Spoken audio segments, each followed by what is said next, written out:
সেন্টারে সবকিছু খুব ভালো লেগেছে, সবচেয়ে চমৎকার লেগেছে এই বনসাই গাছটি।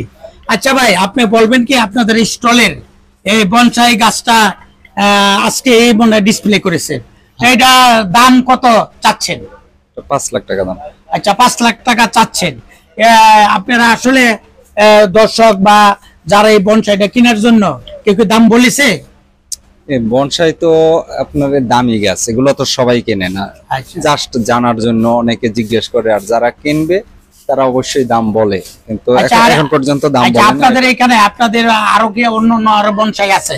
হ্যাঁ, অনেক আছে। আচ্ছা দর্শক শ্রোতা, আমি অনুরোধ করব যারা বনসাই ক্রয় করতে চান তারা সময় মতো আমাদের এই যে ফল মেলায় যারা স্টল স্থাপন করেছে আশুলিয়া গার্ডেন সিটি, এই আশুলিয়া গার্ডেনে এসে যোগাযোগ করবেন, তাহলে আপনারা উন্নত মানের বনসাই আরো ওনাদের আমি দেখতে পাচ্ছি ওনাদের স্টলে আরো সুন্দর। দেখেন ব্রুনাই কিং, তারপরে দেখতে পাচ্ছি এই যে ব্রুনাই কিং দেখতে পাচ্ছি, তারপরে দেখতে পাচ্ছি ভ্যারাইটি জাম, এবং ওনারা আসলে স্টলটা খুব সুন্দর করে সাজিয়েছেন, তাদেরকে ধন্যবাদ না দিয়ে পারা যাচ্ছে না।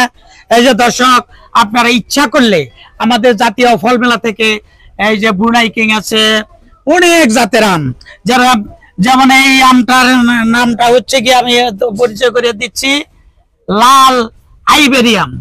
এই আমটা আপনারা ওনাদের স্টল থেকে নিতে পারেন। তারপরে আছে দেখেন বাইরের অনেক ফল ফ্রুটের সমারোহ আছে চমৎকার ভাবে। এই যে আমি দেখতে পাচ্ছি আনারও আছে, বাইরের আনার আছে, তারপরে ভ্যারাইটিস।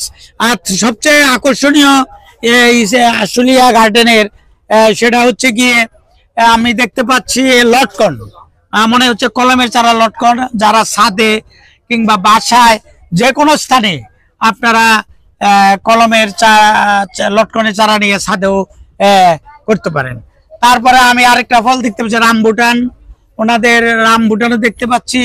তারপরে সবচেয়ে আকর্ষণীয় দেশি ফলের ভিতরে মনে হয় যে কলমে করে ওনারা আমাদের জাম, দেশি জাম ওনারা ডিসপ্লে করেছেন।